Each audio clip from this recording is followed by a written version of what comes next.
औज़ुबिल्लाहिमिनश्शैतानिर्रजीम बिस्मिल्लाहिर्रहमानिर्रहीम। मेरे बच्चों अस्सलामु अलैकुम व रहमतुल्लाहि व बरकातुहू व मग़फ़िरतुहू व दख़लल जन्नह।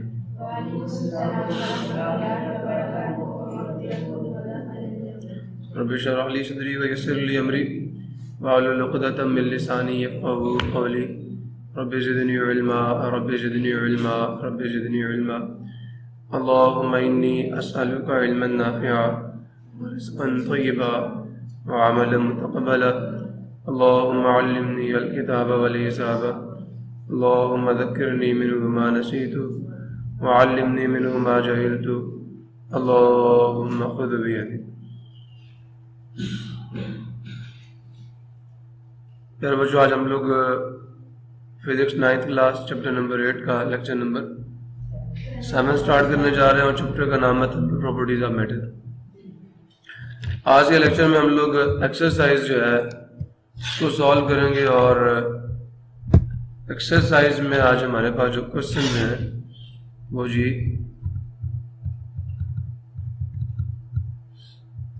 encircle the correct answers from the given choices। तो water freezes at 0 degree Fahrenheit, 32 degree Fahrenheit, minus 273 degree Kelvin और 0 degree Kelvin।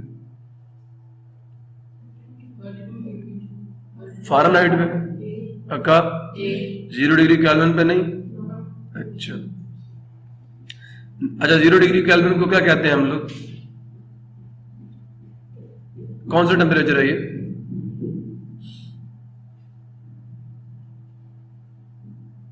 Absolute zero. याद आया? Normal human body temperature is, जो इंसानी जिस्म का नॉर्मल टेम्परेचर है वो 37 डिग्री सेल्सियस होता है। ठीक है।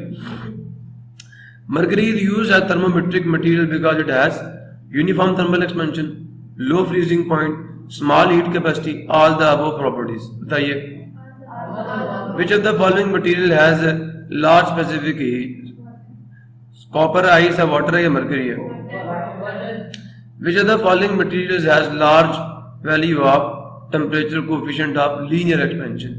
तो किस मटेरियल की जो temperature coefficient of linear expansion है वो ज्यादा है?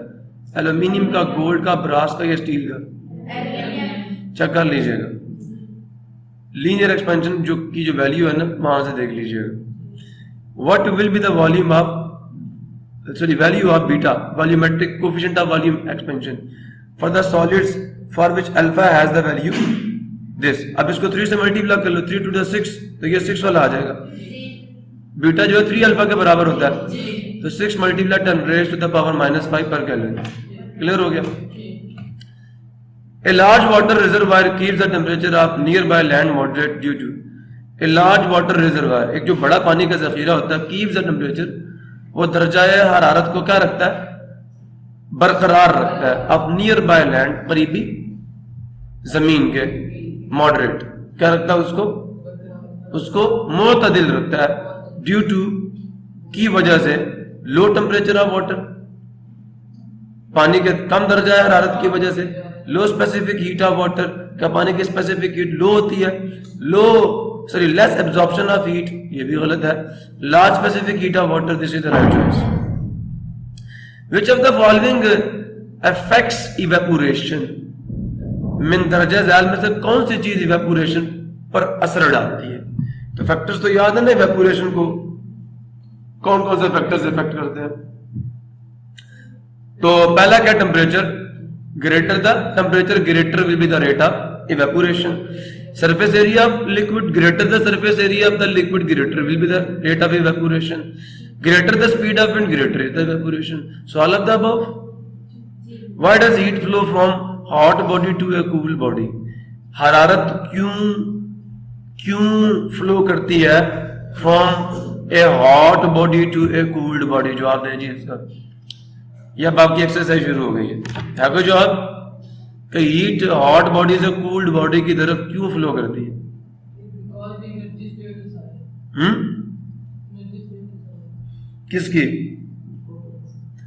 किसकी? जो बॉडी हाई टेम्परेचर पे होती है वो बॉडी एट लो टेम्परेचर पे वर्क करती है असल में। नहीं समझ आया?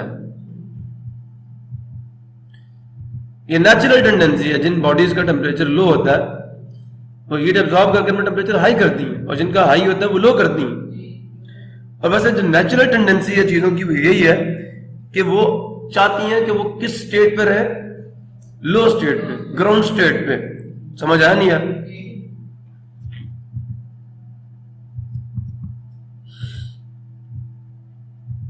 ये कहता है व्हाई डज, अब मैं आपसे ये पूछता हूं, मुझे आप ये बात बताएं, आपने आर्किमिडीज प्रिंसिपल पढ़ा नहीं पढ़ा? बोलते नहीं हो, पढ़ा ना? उसमें क्या होता है, जब आप एक बॉडी को पानी में इमर्स करते हैं तो उसके बॉटम पे भी एक प्रेशर होता है और टॉप पे भी एक प्रेशर होता है। टॉप वाला प्रेशर क्या होता है, कम होता है, और बॉटम वाला प्रेशर क्या होता है, ज्यादा होता है। तो ज्यादा प्रेशर और कम pressure, due to the difference in the pressure between the ends of the body, a net force acts on the body in the upward direction, that is called the buoyant force। याद आया नहीं यार? यहां पे क्या होता है, वो था मैकेनिकल प्रेशर, ये इलेक्ट्रिकल प्रेशर। तो due to the temperature difference, क्या टेम्परेचर के डिफरेंस की वजह से जो हीट होती है, जो बॉडी एट हाई टेम्परेचर होती है, वो वर्क करती है बॉडी एट लो टेम्परेचर पे, और हीट उसमें मुंतकिल करती है। Due to the difference in the temperature of two bodies, एक थर्मल प्रेशर, कौन सा pressure, thermal pressure is established between two bodies and heat flows from a body at high temperature towards the body at low temperature. हवाएं high pressure से toward low pressure move करती है। समझ आया? गौर से सुन लो। The heat flows from hot body to the cool body due to the difference of the temperature between them। उनके दरम्यान में जो आपका थर्मल प्रेशर है, उसके फर्क की वजह से हीट जो है वो हॉट बॉडी से toward the cool body flow करती है, और तब तक करेंगे जब तक दोनों का टेम्परेचर सेम ना हो जाए। टेम्परेचर असल में क्या है, आपका थर्मल प्रेशर है। Define the term heat and temperature, अब दोनों की डेफिनेशन देनी है आपने। The temperature of a body is the degree of hotness or coolness of the body। एक ये है। दूसरा क्या, the average kinetic energy of the body। नहीं समझा?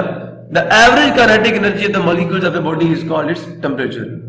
जो असल डेफिनेशन है वो ये है। Heat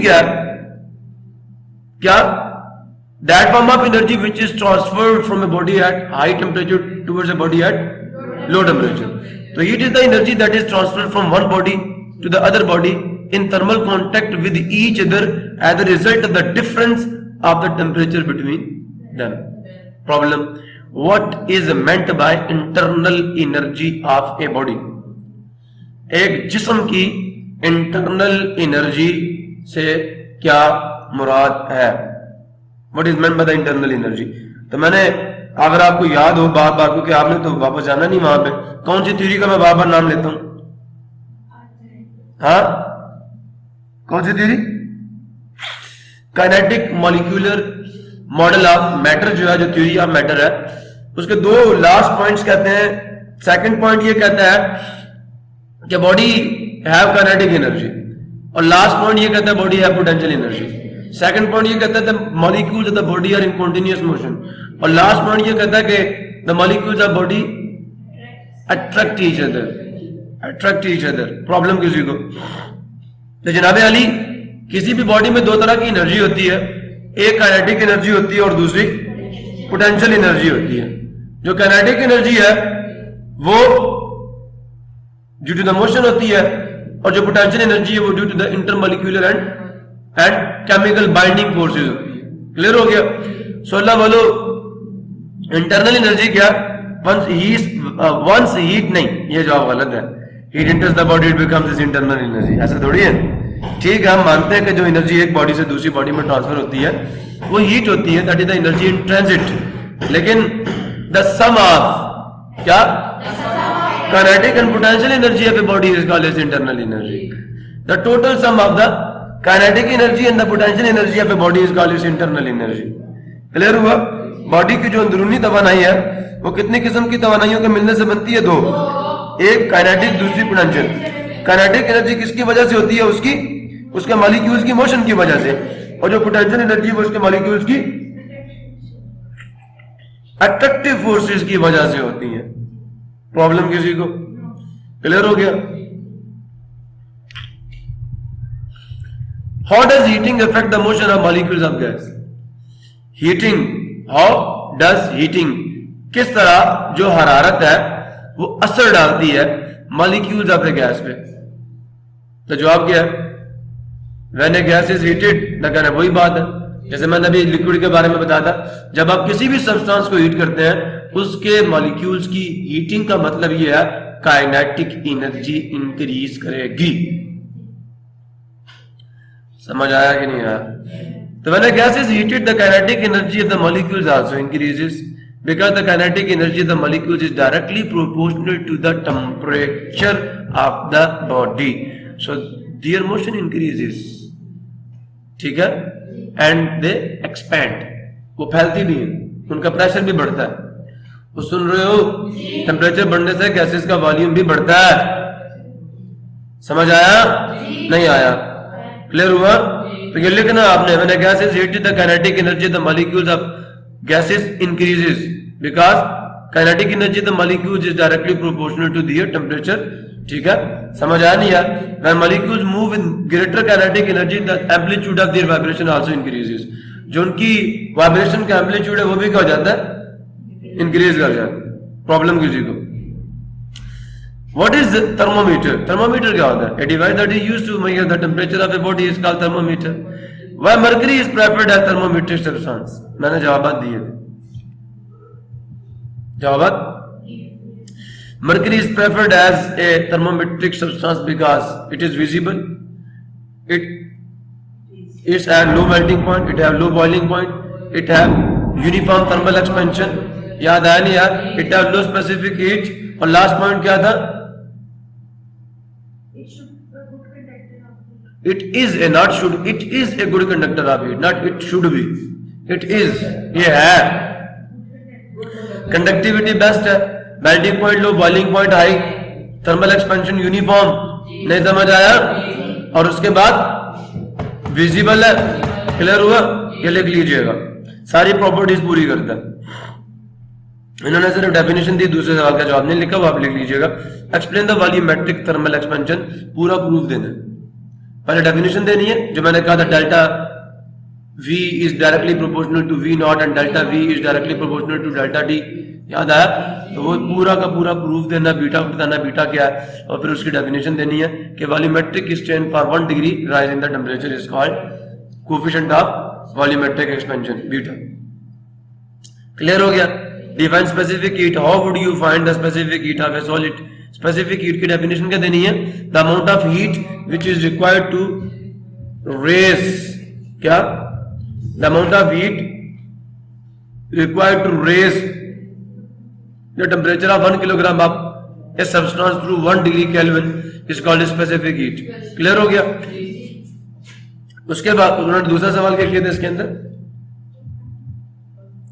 How would you find the specific heat of a solid? By using the calorimeter. क्या करना आपने? सिर्फ कैलोरीमीटर को यूज करके हम लोग स्पेसिफिक हीट मालूम करेंगे। To find the specific heat of a solid, the specific heat of a solid is found by using the law of heat exchange. Law of heat exchange क्या कहता है? Heat released by a body is equal to heat absorbed by a body.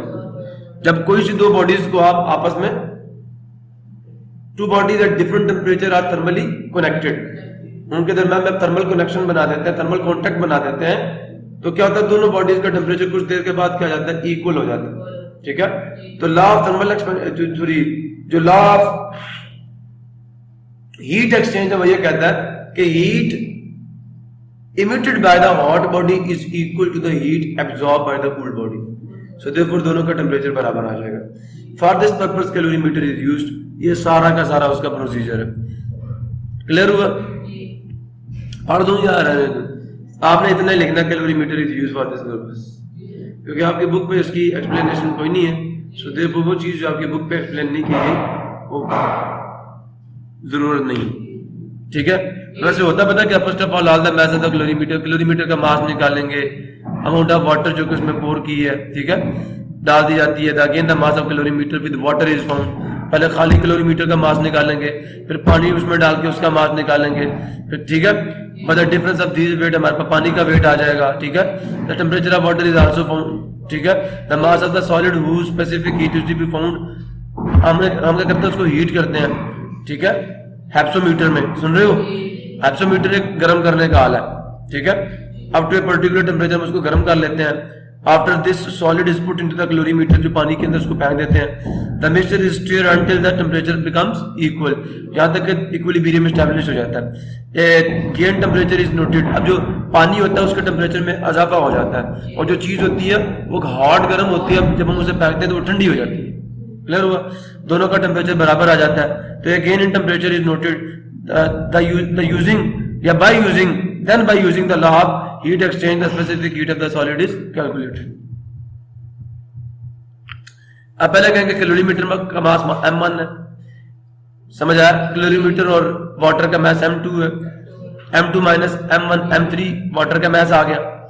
Temperature of the water क्या ले लिया, T1 ले लिया।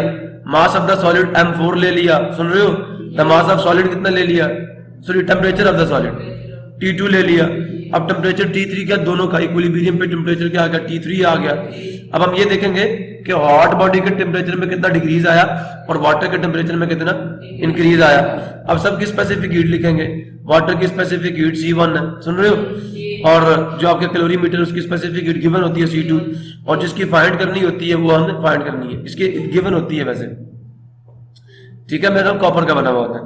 Heat loss by the solid क्या होगी, अब आपको फॉर्मूला पता है, delta Q is equal to C times M times delta T। तो ये मास आ गया, स्पेसिफिक हीट आ गई, चेंज इन टेम्परेचर आ गया।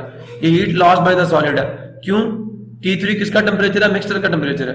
T2 ये टेम्परेचर हाई होगा, T2 क्या होगा, हाई होगा, और T3 लो होगा, समझ आया। और T1 लो होगा, T3 हाई होगा, समझ आया नहीं। पानी का टेम्परेचर कम था, वो बढ़ा है। तो अब ये हीट गेन बाय द, ये लॉस बाय द सॉलिड है, और ये इसके साथ माइनस का साइन आता है, अगर T3 में से T2 को माइनस कर दे तो ये इमिटेड हीट है, इसके साथ पॉजिटिव का साइन आएगा। क्लियर हुआ, ये गेन्ड हीट है, समझ आया नहीं यार। अब heat gain by the calorimeter, calorimeter के मास को, उसका टेम्परेचर भी क्या था, T1 ही है। वाटर और कैलोरीमीटर का टेम्परेचर सेम था, उसको C2 से मल्टीप्लाई करेंगे। So according to law of heat exchange, total heat loss is equal to total heat gain. Clear हुआ नहीं हुआ। अब ये जो आपका मास है M4, ये हीट लॉस करने वाला है और ये हीट गेन करने वाला है। वैल्यूज पुट करें, सिर्फ इसके मास को और इसके टेम्परेचर, चेंज इन टेम्परेचर को डिवाइड कर दें इन दोनों किस्म से। ये फॉर्मूला याद रखना कि हम यूज करेंगे, सीधी सीधी स्पेसिफिक हीट आ जाएगी उसकी। क्लियर हो गया। Define and explain the latent heat of fluid, definition देनी पड़ेगी बस। डेफिनेशन दे देना, heat required to change unit mass of a substance from solid to liquid state at its melting point without change in its temperature is called its latent heat of fusion। Mathematically इसकी क्या definition है, मैंने आपको बताया था कि जो heat of fusion है, लेटेंट नहीं, हीट ऑफ फ्यूजन, वो हीट जो किसी बॉडी को फ्यूज करने के लिए या मेल्ट करने के लिए हमें देनी पड़ती है, वो बॉडी के मास के डायरेक्टली प्रोपोर्शनल है। अब जब उस डायरेक्टली प्रोपोर्शनल का साइन तो आ गया, जब डायरेक्टली प्रोपोर्शनल का साइन का मट आएगा तो क्या आएगा, कांस्टेंट आएगा, तो उसे हम HF कहते हैं, that is the latent heat, ठीक है। तो HF is equal to delta Q divided by mass of the body. तो आइस की एट 0 डिग्री सेल्सियस जो है, सुन रहे हो, ice changes at 0 degree Celsius into water. Latent heat of fusion of the ice is 3.36 multiply 10 raise to the power 5, 3,36,000 joules per KG energy है। Clear हुआ।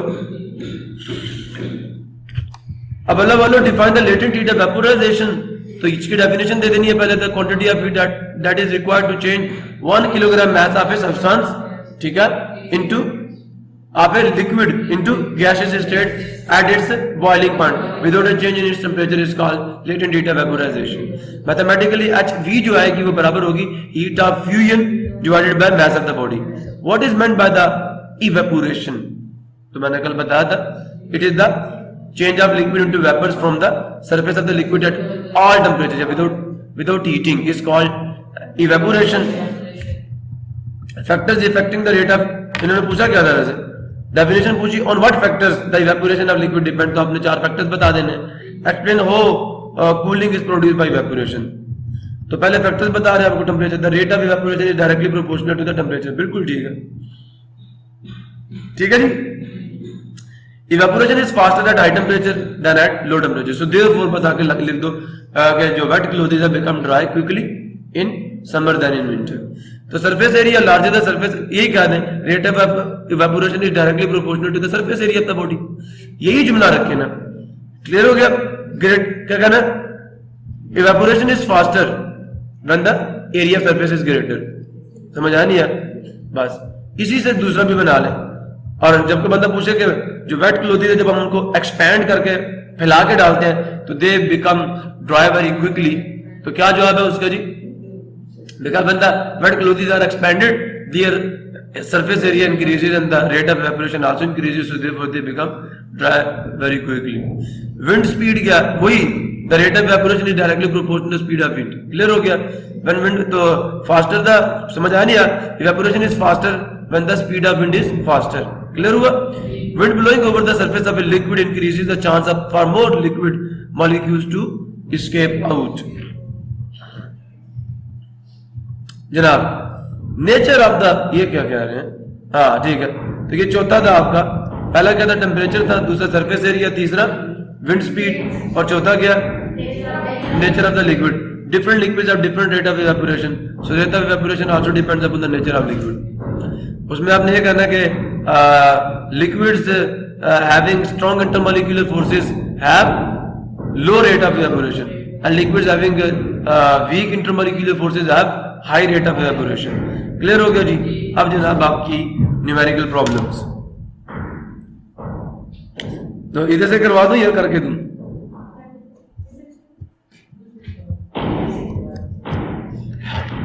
Temperature of water in a beaker is 50 degree Celsius, what is it's value at the Fahrenheit scale? कोई सवाल है ये? अब ये कोई करने का सवाल है? अब मुझे ये समझाने की जरूरत है, जो फारेनहाइट का टेम्परेचर वो 9/5, याद आया? 9/5 मल्टीप्लाई सेल्सियस टेम्परेचर प्लस 32 होता है, सेल्सियस की वैल्यू पुट कर दो, ये हो गया। कहते तो मैं कर देता हूँ। नॉर्मल ह्यूमन बॉडी टेम्परेचर कितना जी? फारेनहाइट में 98.6 डिग्री फारेनहाइट होता है। अब इसको चेंज करना किसमें? Convert it into Celsius scale and kelvin scale. Fahrenheit से पहले तो हम किस में आएंगे? सेल्सियस में, और फिर वहां से केल्विन में आएंगे। तो आपको पता, अब ये देखें, अब क्या होगा? 32 वहां जाके माइनस होगा और 1.8 से हम उसको डिवाइड कर देंगे, तो ये लो अब -32 डिवाइड बाय 1.8, तो क्या रिजल्ट आ गया? 37 डिग्री सेल्सियस। क्लियर हो गया? अब उस 37 डिग्री सेल्सियस में आप 273 डिग्री ऐड करें तो केल्विन बन जाएगा। ठीक है जी? अच्छा, कहते हैं calculate the increase in the length. क्या?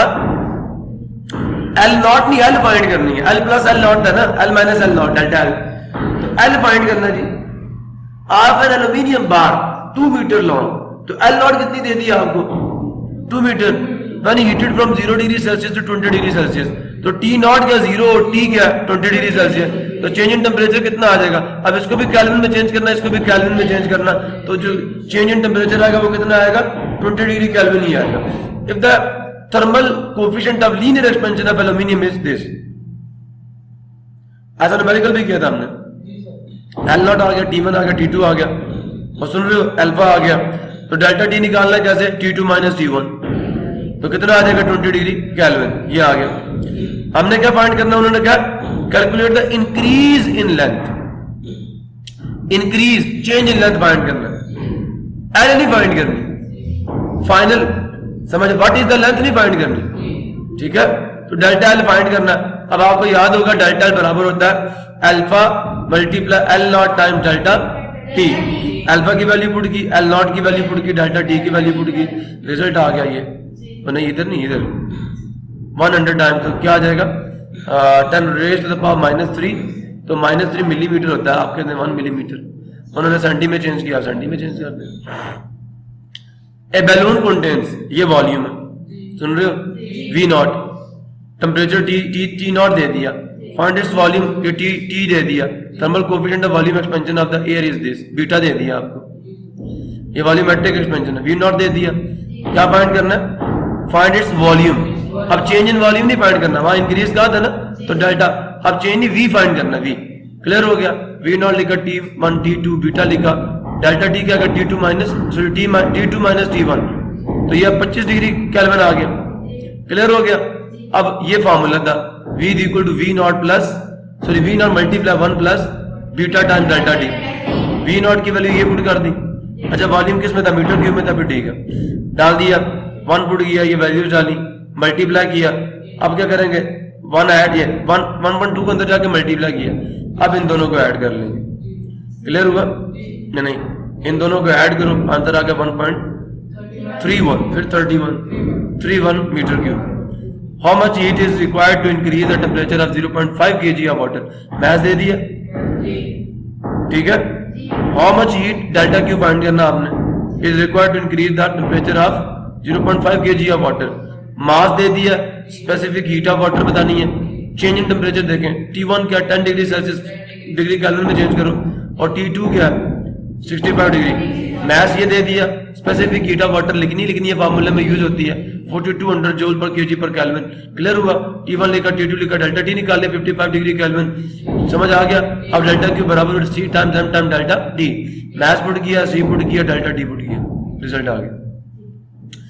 An electrical heater supplies heat at the rate of ये joules per second, joules ये rate of flow of heat दे दिया उन्होंने आपको, रेट दिया, rate. How much time is required to raise the temperature of 200 grams of water from 20 degree Celsius to 90 degree Celsius. Numerical बहुत मजा है। Math कितना है? 200 grams, किसमें चेंज करोगे? केजी में, तो 10 रेट 14 से डिवाइड करेंगे, 10 रेज तो पावर -3 से मल्टीप्लाई करेंगे। T1 क्या और T2 क्या 90, डेल्टा डी निकाल लिया, 70 डिग्री केल्विन आ गया।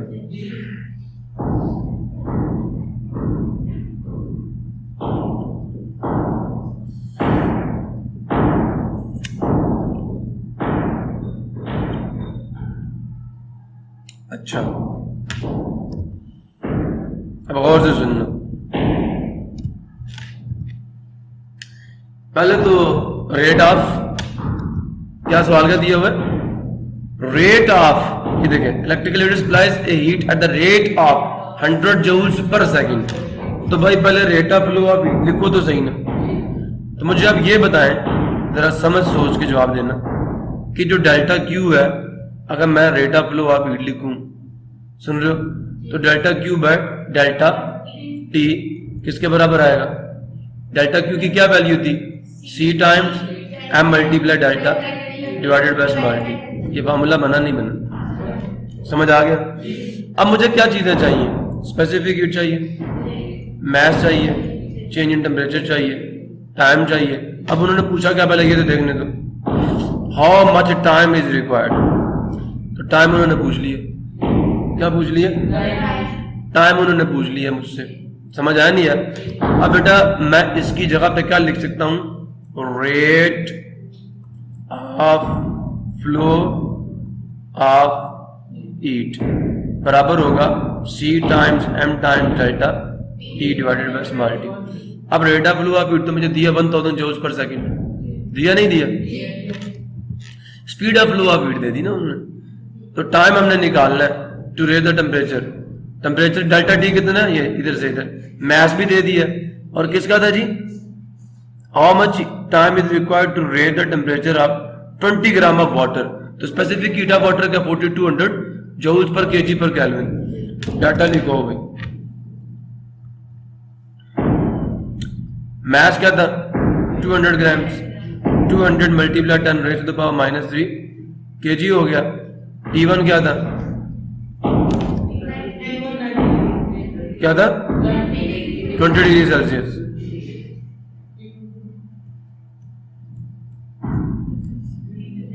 कितना जा? 293 डिग्री केल्विन। और T2 क्या है? उसमें भी 273 डिग्री ऐड करो, तो क्या आ जाएगा? 362 डिग्री केल्विन। अब इनका डिफरेंस ले लो, डेल्टा टी क्या आएगा? T2 माइनस T1, तो 363 माइनस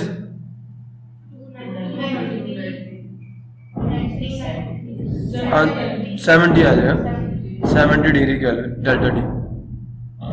अच्छा मुझे और क्या चाहिए? C भी चाहिए, स्पेसिफिक हीट ऑफ वाटर चाहिए, तो 4200 जूल्स पर केजी पर केल्विन। क्लियर हो गया? अच्छा डेल्टा टी भी आ गया, मैस भी आ गया, स्पेसिफिक हीट भी आ गई, टाइम हमने फाइंड करना। लो भैया आ गया सोल्यूशन।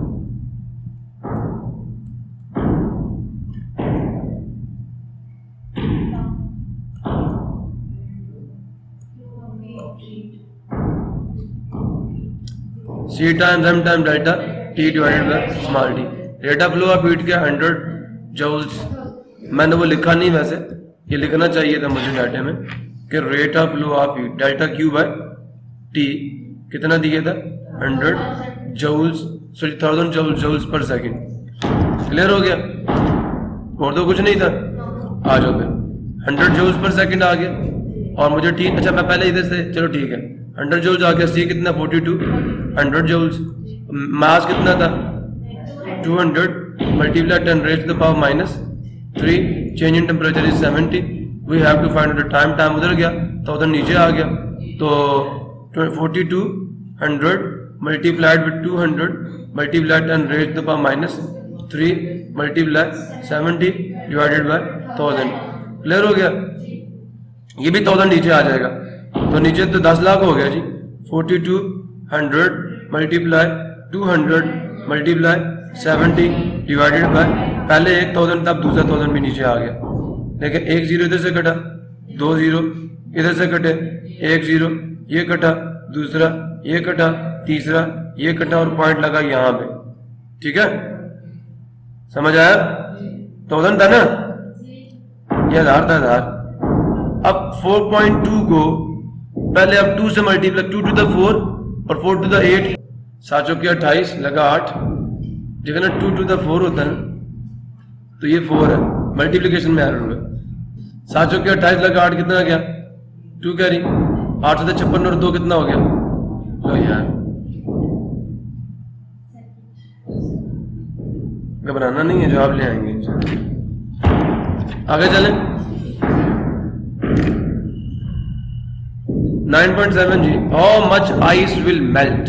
अब ये जरा बात से सुनना, कितनी बर्फ पिघल जाएगी। हाउ मच से क्या मुराद होता है, कितना, मतलब मैस। हाउ मच का मतलब क्या है, आपको मैस फाइंड करना। इस चैप्टर के फार्मूले लिखो अब सारे। जब मेल्टिंग की बात है तो फार्मूला किसका होगा, लेटेंट हीट ऑफ फ्यूजन का फार्मूला यूज होगा। याद आया, delta QF is equal to HF multiply mass. सुन रहे हो? हाउ मच आइस, कितना मास आइस का मेल्ट होगा by 50,000 joules of heat, latent heat of fusion of ice is, ये वैल्यू दे दी। मैस फाइंड करना चाहिए आइस का, देखो न्यूमेरिकल। डेल्टा Q कितना है जी, बोलो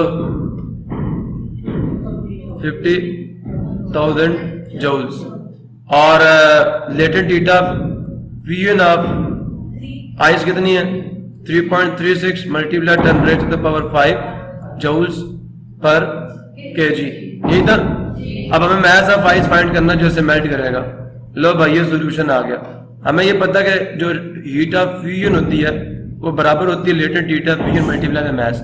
तो from here we know that latent heat of fusion is equal to heat of fusion divided by mass of the body. नहीं, हमें मास फाइंड करना था, latent heat of fusion. So जो given heat है डेल्टा QF वो 50,000 joule है, divided by कितना जी 3,36,000। 3 zero से 3 जीरो गए। अब ये कालने डिवाइड आप इसको 50 को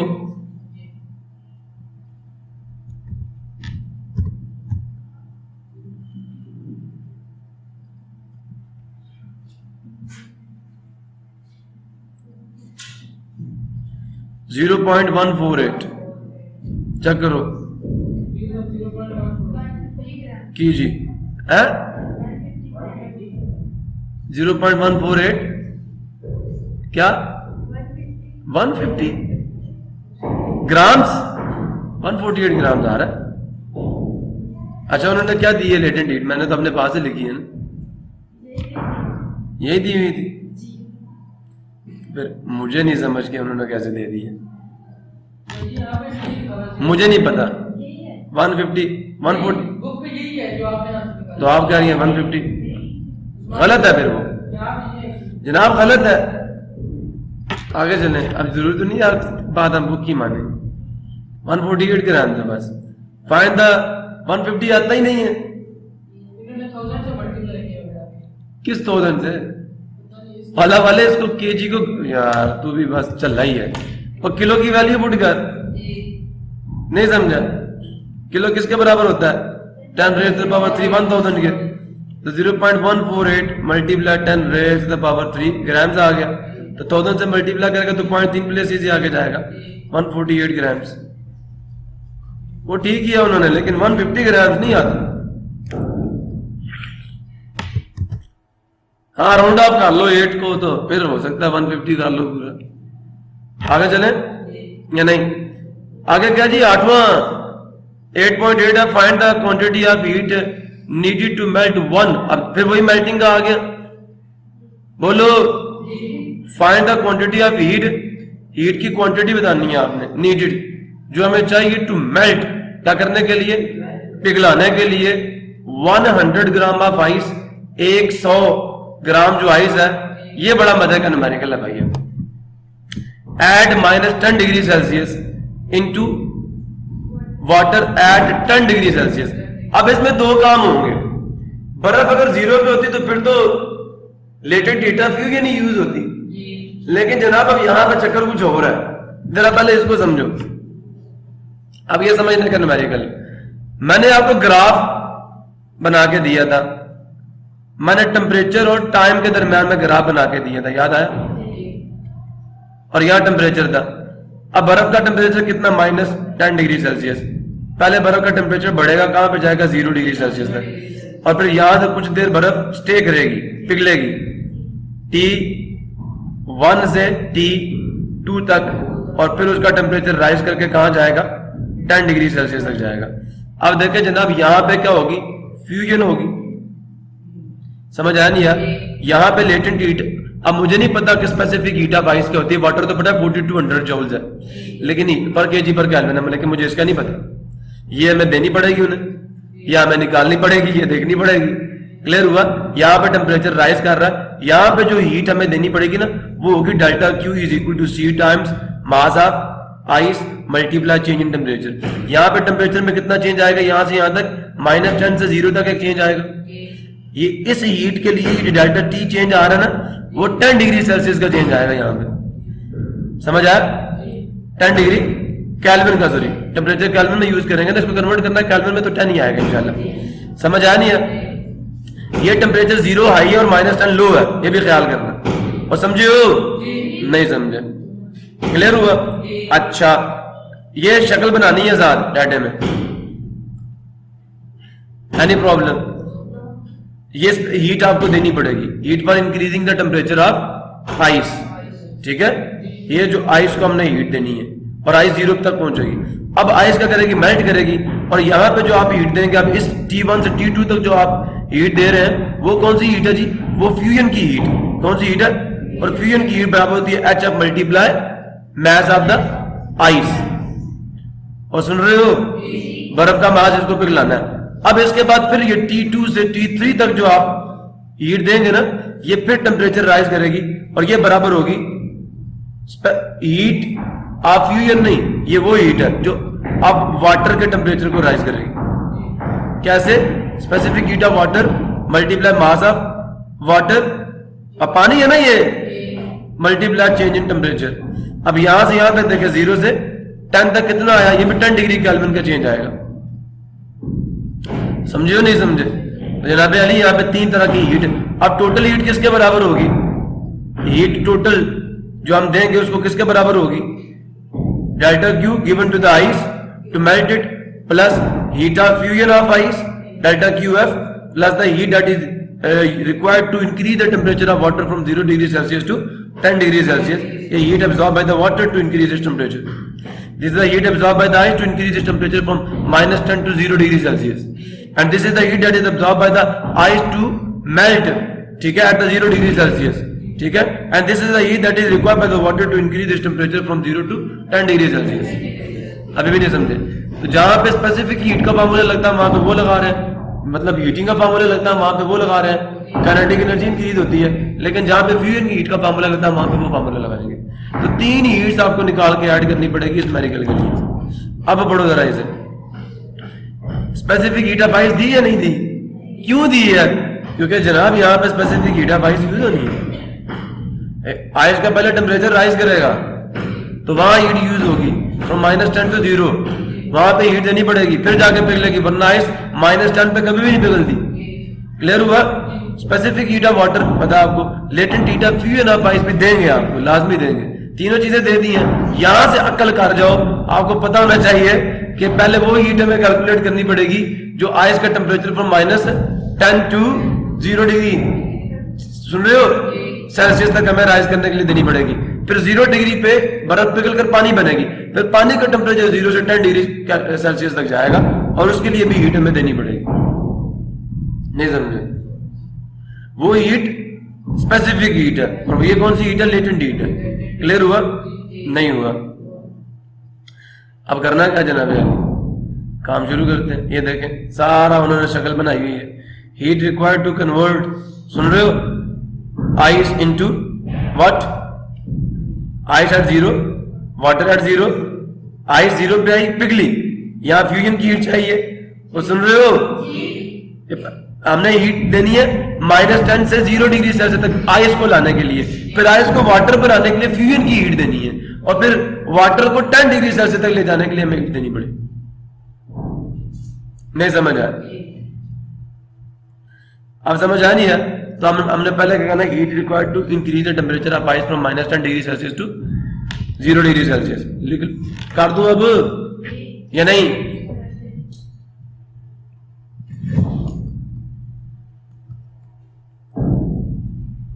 डाटा लिखवाओ।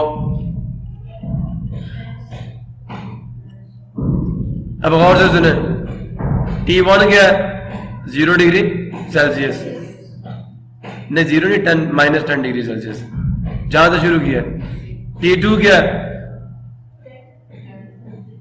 10 डिग्री, -10 से 0 पे आओगे तो T2 0 डिग्री सेल्सियस है, ये आइस के लिए है, इससे आइस 0 डिग्री सेल्सियस तक पहुंचेगी। क्लियर हुआ नहीं हुआ? फिर T3 क्या है?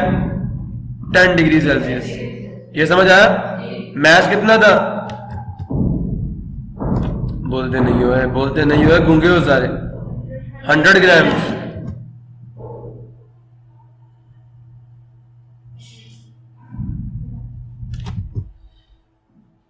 अल्लाह अकबर। स्पेसिफिक हीट ऑफ आइस क्या है? बाजी 2100 जूल पर केजी पर केल्विन, 2100 हाफ है उसकी।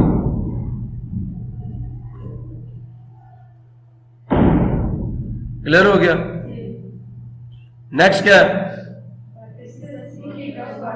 कितनी है? जूल्स। नेक्स्ट क्या है? Latent heat of fusion of ice कितनी है?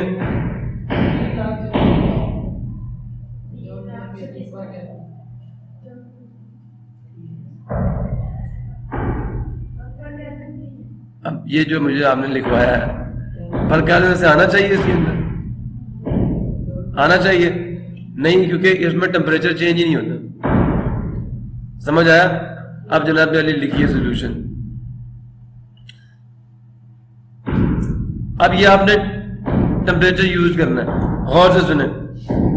Heat, HEAT, heat required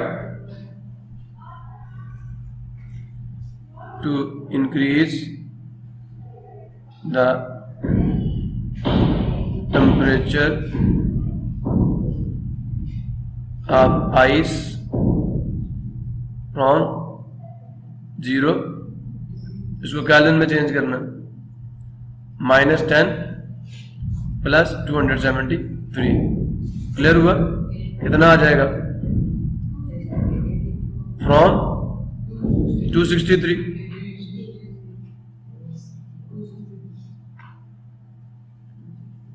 degree Kelvin to 270, इसके अंदर भी 273 ऐड करना, ठीक है, समझ आया नहीं यार? Kelvin delta Q for ice लिख देता हूं मैं उसमें, this will be equal to क्या, specific heat of ice multiply mass of ice, इसको किस में चेंज करना था, 100 मल्टीप्लाई 10 की पावर -3, 7 आ गया किलो, प्लस 3 तो केजी में डाल दिया ना, मैस मल्टीप्लाई। अच्छा बताओ इसका टेम्परेचर कहां से कहां तक राइज किया, 273 तक, तो 273 degree kelvin minus 263 degree kelvin, clear हो गया? अच्छा ये मैं T2 माइनस T1 लिखूंगा, ठीक है। अब स्पेसिफिक हीट ऑफ आइस कितनी थी, 2100, मैस कितना था, बोलो 1/10 लिख दूं, 1/10 नीचे जाएगा, 2 0 काट जाएंगे, 1/10 kg, ठीक है। और ये कितना आ जाएगा, 10 डिग्री केल्विन, 10 से 10 काट गया, 2100 जूल्स एनर्जी चाहिए टेम्परेचर को राइज करने के लिए, इसको 1 कह दें। अब कहें हीट रिक्वायर्ड, ये फ्यूजन की हीट है, टू मेल्ट, याद आया ग्राफ, ये वो हीट है जो चाहिए, heat required to convert ice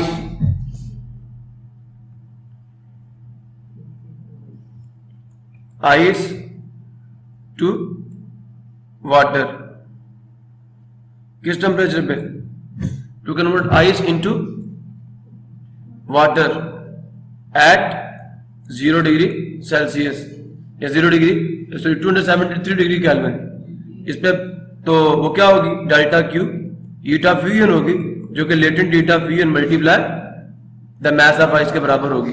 so delta Q अब किसके बराबर आ जाएगी, किसके बराबर आ जाएगी, बोलो, बोलते नहीं हो। लेटेंट हीट ऑफ फ्यूजन अब आइस क्या दे दिया आपको, 3,36,000, भूल गए, जूल्स पर केजी था, अब यूनिट की जरूरत नहीं है। मैस ऑफ आइस क्या था, 1/10, 1 0 कट गया, कितना आ गया, 33,600 जूल। जूल हीट है, सिर्फ हीट है, आगे क्या, अब क्या कहेंगे, हीट, तीसरा आ गया, तीसरा ये required to increase the temperature of ice, ice या water, heat required to increase the temperature of water from 0 degree Celsius to 10 degree Celsius, या ये क्या आ जाएगा, 273 degree Kelvin to, temperature Kelvin में यूज करना, टू 283 डिग्री केल्विन, समझ आया? अब ये आपका T3 है और ये T2 है, सुन रहे हो? तो डेल्टा क्यू फॉर वाटर जो होगी वो बराबर आ जाएगी किसके, specific heat of water multiply mass of water में, तो वही रहेगा, time the change in temperature at T3 minus T2, delta Q for the water is, what is specific heat of water, 4200 joules, and what is the mass of water, 1/10 डाल दूं,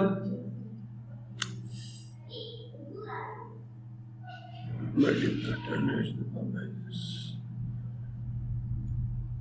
283 minus 273, ये क्या आ गया, 4200 joules, sorry ये 1/10 है, और ये कितना आ जाएगा, 10 आ जाएगा, काट कटा के आंसर कितना आ गया, that is the heat required to water, H2O is 4200 joules. अब जनाब टोटल हीट जो है वो बराबर होगी heat required by the ice plus heat required that is the heat of fusion plus the heat that is absorb by the water to increase its temperature. ठीक है, तो आप कहना putting the values from 1 and 2। Heat for the ice कितनी थी 2100 joule, ये कितनी थी 33,600 और ये कितनी थी 4200 जूल्स। इनको एडअप कर लो 0 0 6 और 2 8, हाँ 390